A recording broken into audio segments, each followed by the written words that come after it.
की वोटिंग है। आखिरी चरण के चुनाव को लेकर सभी दलों के अपने अपने दावे हैं। आखिरी चरण की वोटिंग में किन राज्यों में कितनी सीटें हैं, 57 सीटों पर किसका पलड़ा भारी है, किस दल के लिए बड़ी चुनौती है, इस रिपोर्ट के जरिए पहले समझ लीजिए।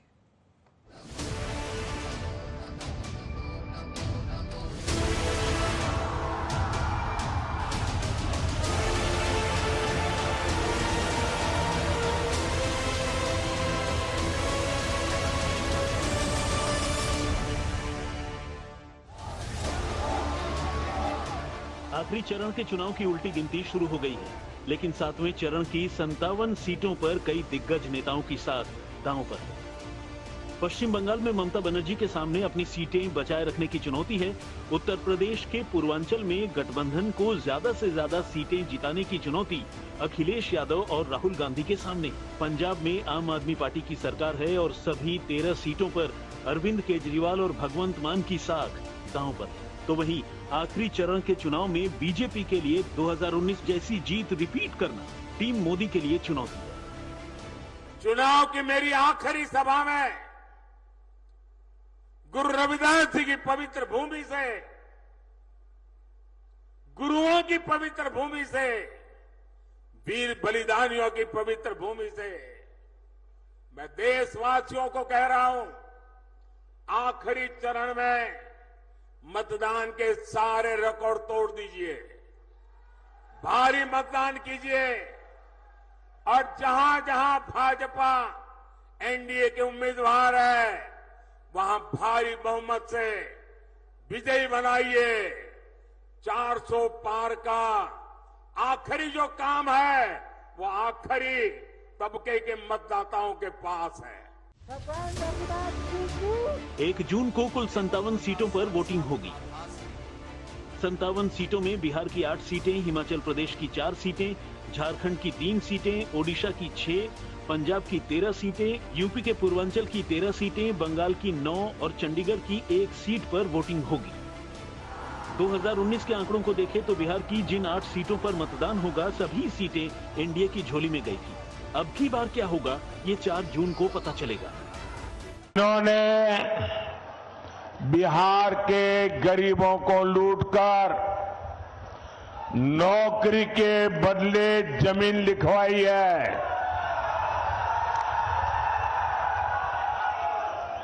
कान खोल के सुन लो, उनका भी जेल जाने का काउंटडाउन शुरू हो चुका है।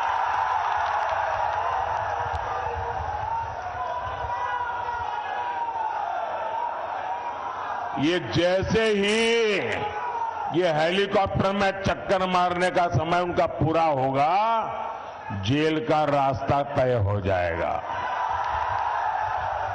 ये बिहार एक बार हाथ लगा करके तो दिखाओ। बिहारी है बिहारी, किसी से डरता नहीं है बिहारी। हमारे भगवान कृष्ण का जन्म ही जेल में हुआ है, डरा किसको रहे? हम लोग क्यों डरेंगे? लेकिन आप सोचो, एक 75 साल के बुजुर्ग एक 34 साल के नौजवान को धमकी दे रहा है कि तुम हमको चुनाव हरा रहे हो तो हम तुमको जेल भेज देंगे। वो वक्त जनता फैसला करेगी, हमारी मालिक तय करेगी। बिहार में बीजेपी के सामने सबसे बड़ी चुनौती अपनी स्ट्राइक रेट को बरकरार रखना है। ठीक ऐसे ही उत्तर प्रदेश के पूर्वांचल में मोदी और योगी की जोड़ी का मुकाबला अखिलेश यादव और राहुल गांधी की जोड़ी से है। यहाँ आपको समझना है कि आखिरी चरण में 13 सीटों पर वोटिंग होगी। 2019 में एनडीए ने इनमें 11 सीटें जीती थी, जबकि समाजवादी पार्टी और बीएसपी गठबंधन के खाते में सिर्फ 2 सीटें गई थी। घोसी और गाजीपुर पर गठबंधन जीता था, जबकि महाराजगंज, गोरखपुर, कुशीनगर, देवरिया, बांसगांव, सलेमपुर, चंदौली, वाराणसी, मिर्जापुर और रॉबर्ट्सगंज में एनडीए की जीत हुई। बड़ी बात यह है कि बीजेपी ने बलिया और चंदौली की सीट 20,000 से कम वोटों के अंतर से जीती थी। निश्चित रूप से हम 400 पार करेंगे और यूपी में भी हम बहुत बड़े मार्जिन से जीतने जा। देखिए, मोदी जी 10 साल से यहाँ पर है, पूर्ण बहुमत है, संविधान को कोई खतरा नहीं हुआ है। विपक्ष को अपने अस्तित्व का खतरा दिखता है, संविधान पर कोई खतरा। हम विरोध में नहीं है, संविधान विरोध में। पिछड़ापन का सर्वे करे बगैर धर्म के आधार पर राजनीति आरक्षण मुसलमानों को नहीं देना। जिस तरीके से हम और आप कहते हैं उस पार, सड़क के पार, दीवार के पार, तो 400 पार, बताओ कितनी सीटें बचती हैं? 543 में कितनी बची? 400 पार, 143। इस बार देख लेना, 140 करोड़ की जनता इन्हें 140 सीटों के लिए भी तरसा देगी।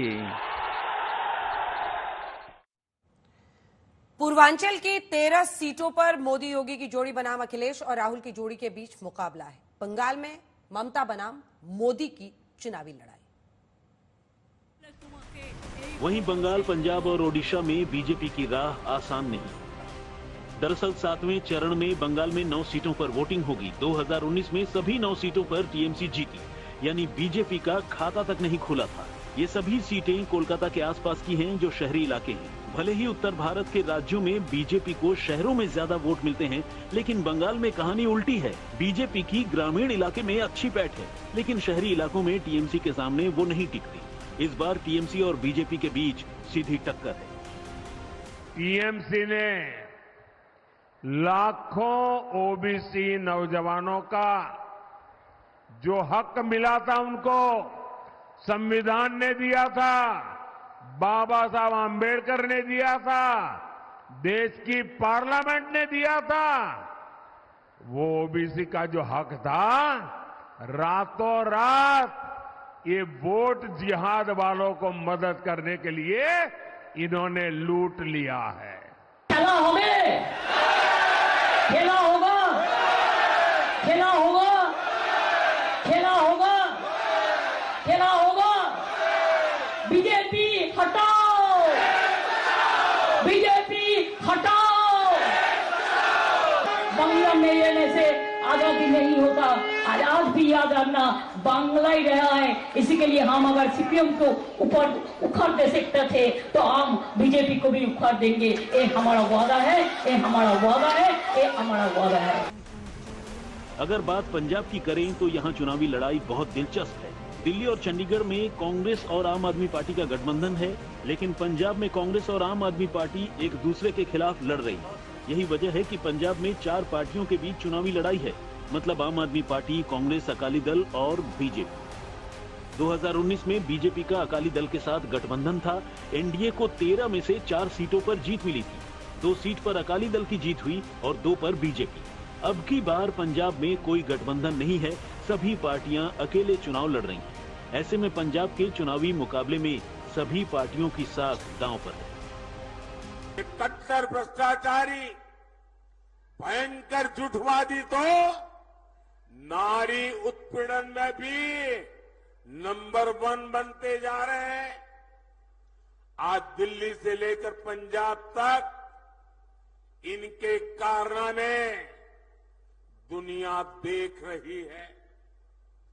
इनके नेता का ठिकाना नहीं, नीति फर्जी, नारे फर्जी और नियत में भी खोट है।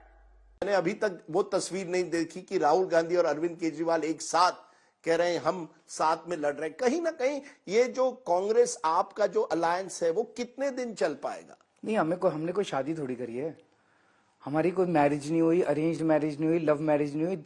हम लोग देश बचाने के लिए 4 जून का चुनाव लड़ने के लिए एक साथ आए हैं, बस। अगर बात ओडिशा की करें तो चुनाव कांग्रेस भी लड़ रही है, लेकिन सीधी टक्कर बीजेडी और बीजेपी के बीच में है। कुल 6 सीटों पर वोटिंग होगी। 2019 में बीजेडी ने 4 सीटें जीती थी, जबकि बीजेपी के खाते में सिर्फ 2 सीटें आई थी। अब की बार बीजेपी को ओडिशा से काफी उम्मीद है।